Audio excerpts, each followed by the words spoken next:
bring the legislation to give people the authority, the power. Why wouldn't you if you knew that a family member or someone else made disturbing comments to you or menacing comments on the internet? Why would you not make sure they did not have access to guns to do harm to themselves or someone else? It will be bipartisan. In addition to the legislation which we passed yesterday, I was very proud of the bipartisan work that was done to pass this legislation. Of course, we're prayerful about what the Senate may come up with and are eager to hear what that is and to work together with them to turn it into the law of the land to protect the children. It's always, as I say, of, by, and for the children. Little did we know when all of this started so many years ago that children would be testifying to bearing witness to murder in their classrooms and the measures that they had to take to protect themselves. So for the children, we were pleased that yesterday we were able to pass legislation to lower the age for someone buying an assault weapon. Now, mind you, to buy a pistol, you have to be 21 years old, but to buy an assault weapon, you have to be 18. So it is a handgun 21, an assault weapon 18. Raise the age so that everyone has to be 21 years old, and we take assault weapons out of the hands of teenagers. Again, we were very pleased to have the legislation passed in a bipartisan way for the safe storage of guns. We're banning high-capacity magazines, which are designed to massacre. We're glad to have the two pieces of initiatives that were executive orders under President Trump, the bump stock loophole, closing that, and under President Biden, the ghost bills, enshrining both of those into law rather than just as executive orders. So we were very pleased at the progress that was made on the floor of the House and are eager and prayerful as to what the Senate, in a bipartisan way, for legislation that can pass the Senate, that can make a difference to save lives for the children. I'm also pleased that the Senate had a bill to proceed with the PACT Act. This is so important to our veterans and therefore to our country.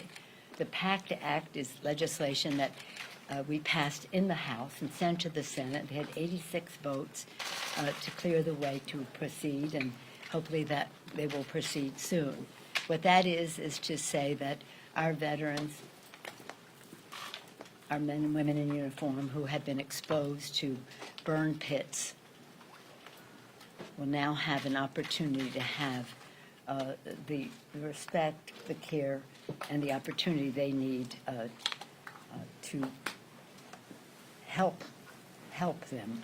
Many of them have cancer, so in other words, not to have them prove to an almost impossible degree that they were there and that it happened.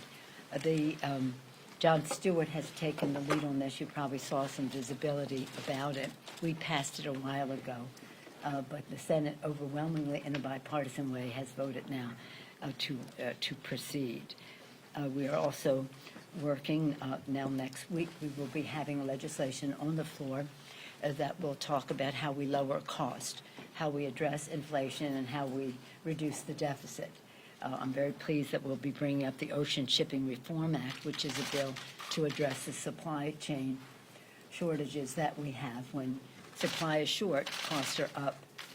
That important legislation has already passed the Senate, so we will be passing it in the House. We had our own version here, but in the interest of proceeding, we're going to take up the Senate bill that lowers cost for American consumers. We're also dealing with issues that relate to agriculture coming out of the Ag Committee, whether we're talking about more competition and a spotlight on what's happening in poultry and meat and all the rest of that. When we're talking about lowering costs at the pump, we have already done our price gouging legislation, and market manipulation legislation, but we will also be doing more in terms of legislation to lower the cost of kind of to make further action to lower prices by making it cheaper, cleaner, unleaded 88 more available. And again, that's something that springs from a large number of members in our caucus that in many states has already been making a difference. So it is, again, inflation, lowering costs, reducing the national debt, very important, addressing the needs of our veterans, which is an ongoing responsibility that we have. But there's absolutely no question that this week has been very much about gun violence. If you go back a month or so, you might not have projected that that would be all-consuming now, but it should be all-consuming all the time. Because as people talk about this is happening again and again and again, it really isn't. It's happening once, continuously. It's always happening, and we have to make it stop. And this legislation that we passed yesterday is very powerful in making a difference. Hopefully some of it will be part of what the Senate does, but we don't know. It's their negotiation, and we look forward to it. We have great confidence in Chris Murphy, our former member of the House. He has made this his life's work, part of his life's work in Congress, having suffered the Newtown massacre in his district, as I say, where little children practically just out of diapers were shot down. So we talked about gun violence, protect our kids, what we did yesterday. I just want to say this because I don't know if you saw the hearing yesterday, and you wonder why anybody who had seen the hearing might not be more supportive of stopping the violence. But Mia Cirillo, she covered herself in her friend's blood so she could pretend to be dead during the Uvalde shooting. A little girl. A little girl. Again, in my own district, a fifth grader, she lost both of her parents in gun violence, separate instances. Fifth grade, she spoke at a rally about stopping gun violence. Little children are testifying. But yesterday, again, Zanetta Everhart, her son Zaire, was shot 4 times. He survived, almost killed. He survived what they viewed as a racist massacre. And I'll just close by saying we were so honored to have the presence here this week of Gabby Giffords, such a heroine for us in our country, such an inspiration, challenging the conscience of the Congress to do something. And in our own Congress, Lucy McBath, who suffered the loss of her own son, being such an inspiration and a challenge again to the members to do the right thing. I think that both of them made a big difference in our success yesterday. And as we go forward, any questions? Madam Speaker. Madam Speaker. On January 6th, the committee tonight, do you believe the committee will be able to reach the big chunk of Americans who've decided they just don't care about this anymore? I don't think that that's the case. First of all, let me just thank the members of the committee. They have been hard at work doing their patriotic duty to seek the truth, and we will see that revealed. I don't know. I've kept my distance from the committee, so I'll be watching just as everyone else is to see the presentation. I believe that tonight will be sort of an opening of the narration, the narrative of what happened as an assault on our democracy, on our Constitution, on our Capitol, on our Congress, in a very violent way, for a specific purpose to undermine the Constitution of the United States on a day set aside for the peaceful transfer of power. Can I rephrase that then? Do you worry, let me rephrase that then. Do you worry at all that there is this chunk of people who've decided the work of this committee isn't particularly important and that they know what happened on the 6th? I do not know that. I know that there are people who would like it to go away, some of them in this very Congress, but I don't stipulate to what you have said, no. Madam Speaker. Yeah. Madam Speaker. Madam Speaker, I was wondering what the status of the Senate bill to protect Supreme Court justices is in the House, and your thoughts on Justice Kavanaugh. Right, we had, well, the justices are protected, as you all know. we were awaiting language from the Senate so that we could be completely up to date as to what they wanted to do. That's in the works. Mr. Hoyer's running that show, and if we had hoped that we could do it today, but we certainly will do it at the beginning of next week. Madam Speaker. Yes, ma'am. Cassie Simeon with Spectrum News. California had very low turnout on Tuesday for the elections. Oh, you're talking politics now? Oh, yes, we're talking politics. Okay, well, we do that at a minimum under the dome, but anyway. But I ask you if you worry that the Democrats' message is getting lost when it comes to voters, kind of talking about what Garrett mentioned, do you think people are disinterested in politics due to what's happening here? No, on I don't Capitol at Hill? all. In fact, what I see is something quite different. Now, sitting here in Washington, D.C., you may draw some conclusion based on sitting here in Washington, D.C., but what we see around the country is a real interest in what comes next. They're very concerned about our democracy. They're very concerned about our freedom, whether we're talking about a woman's right to choose or the freedom to walk down the street without, or send their children to school without being endangered. They're very interested in the kitchen table issues, which have always been the heartbeat of the Democratic Party.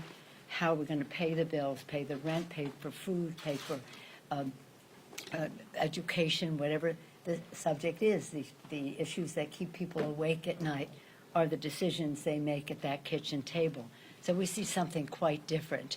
And I don't stipulate to your characterization of the public mood or yours. I do know that elections that happen now have a lower turnout than those that happen in November, and we expect to have a big turnout in November. And we have absolutely no intention of losing the House. Madam Speaker. Yeah, Madam Speaker, the most recent bill that passed yesterday passed on a bipartisan basis. And on top of that, you just had the red flag legislation that yeah, and that's bipartisan. and that's bipartisan too. How do you think that portends for the future of the bills in the Senate, that they can pass on a bipartisan basis? Are you in any contact with any of the senators about it? And how confident are you that one piece of legislation, because it looks like the red flag legislation is going to pass, or there's going to be some red flag laws in the Senate. How positive that? Well, you know more than I do. I don't know what will come out of the negotiations in the Senate, but I have confidence in those who are negotiating in good faith on both sides of the aisle, and we are eager to see what that will be. Hopefully it will contain some of the measures which we think are life-saving in our legislation, but I don't know what their negotiations are because they are privy to the Senate. Madam Speaker, can I bring A little bit more. They seem to be talking about red flags, school safety, mental health, bolstering the mental health network, incorporating juvenile records into background checks. And that's the broad outline of what they've said. Is that right? Yes, You know it is. more than I do because I don't have that knowledge about what they may do. But I will say this, that if it's life-saving and can make a difference, and they have bipartisan support for it, then we would welcome it, even though it won't be everything that we want. But we cannot have subterfuge. We can't have them say, well, it's about this and it's about that. No, it's about guns. And it's about other things, too. But we cannot avoid the fact that it's about guns, their availability, at what age, and what condition in terms of the person who's yes, sir. Thank you. Do you think that, in light of these hearings that are coming up, do you think that in the fall that democracy, that what happened last January is on the ballot, or is it these kitchen table pocketbook issues that you mentioned that a lot of Americans are dealing with right now? Thank you so much for asking a substantive question. It's so refreshing. Yes. Who let you in here? I don't know. I think it's always about the kitchen table issues because these are what moves somebody to vote. Yes, it's about our democracy that is on the ballot. They assaulted the Capitol. They are undermining the elections by voter suppression and nullification of elections and the rest. And people expect us to take care of that. But they really want to know what we are doing in their interest and how they can manage for their families. It's always been about that. It's always been about the kitchen table issues. And that's what the Democratic Party is. No boardroom, corporate boardroom table, but the kitchen table. So as you have seen, we have passed legislation in the rescue package that put money in people's pockets with the child tax credit, got children safely in school, people safely back to work, shots in arms at a time when we had to move quickly to do so. And again, now what we're talking about is how we can lower cost. When you have, this president has overseen 8 million jobs created. Now, the private sector plays a major role in that. But this is historic. No president can make this claim that in this short period of time, nearly 8 million jobs were created. Unemployment was reduced in half. Wages have gone up. Many families now say into the 70s they no longer fear a $400 emergency. It was that high before that they did fear a $400 emergency would upset their whole monthly budgeting. So things have improved, but inflation has gone up, and we must address that because the cost of food and the price at the pump. Now, the price at the pump is affected by shortages, some of it caused by Putin. Part of this is Putin's price at the pump. Not all of it, but much of it. When you have lower supply, you have higher costs. That's just the way it is. So we have to recognize it. We have to mitigate for it. And that's part of what we have been doing, but we'll continue to do next week when we address the cost of food and agriculture, making it less expensive for farmers. For example, fertilizer. Fertilizer largely comes from Russia and places like that. So it's more expensive to farmers to have fertilizer, increase their costs, increase the cost of food. So it's so much of this is connected. You cannot separate what's happening in Ukraine from the price at the pump or the cost of fertilizer. On the other hand, you have to address it. And I think elections, to your question, are always about that. Our responsibility is to protect our democracy. It's the oath of office we take to protect and defend the Constitution. And all that implies, the freedoms that go with that, whether that's a woman's right to choose or all the other things that are exposed because of this decision, where they're questioning the value of privacy in our Constitution, whether they're questioning precedent in terms of actions of the Supreme Court. It's important. Dispositive of the vote is what happens at the kitchen table. So it sounds like you think that's going to be a bigger issue for voters, the referendum on how Democrats have handled these issues, as opposed to whether or not the former president. It's not as opposed. No, it's not as opposed. But a bigger role. No, it's not as opposed. I'm just saying what people think about our country is one thing. Look at the polls. How many people support raising the minimum wage? 75%, 80%? How many percent? Gun violence protection in terms of the legislation we're talking about, 75, 80%. How many people support so many things that we're talking about? Is it dispositive of their vote? That's really the question. So, yes, people are concerned. It may be contribute to how they decide, but as James Carville said, it's the economy, stupid. No offense to you, I'm just quoting him. Just quoting him. It is always what that is about. And this president has been just a champion for America's working families. He's been a champion on the kitchen table issues. And that's what campaigns are about, to get the message out. So we will be mobilizing at the grassroots level, owning the ground with a message of hope and optimism for the people, and again, with the intellectual, personal, and other resources necessary to do so. I feel pretty positive about it all. I'm optimistic, and I always am, but it is essential that not only that we win that argument at the polls, but we win that argument in the policy debate as well, because it is for the people, for the children. Thank you for your question. Madam Speaker, how can you say that the justices are protected when there was an attempt on Justice Kavanaugh's life? You said the justices are protected, but there was an attempt on Justice Kavanaugh's life. It's protected. The How- justices are protected. This issue is not about the justices, it's about staff and the rest. The justices are protected. You saw the Attorney General even double down on that. But this is about security for the justices. An armed man showed up near Justice Kavanaugh's house to try to. They're working together on the bill that the Senate will be able to approve of, because that's what, we can pass whatever we want here. We want it to be able to pass the Senate. So I don't know what we're talking about, because evidently we haven't seen what the debate is, and not debate, but what the language is. There will be a bill, but nobody is in danger over the weekend because of our not having a bill.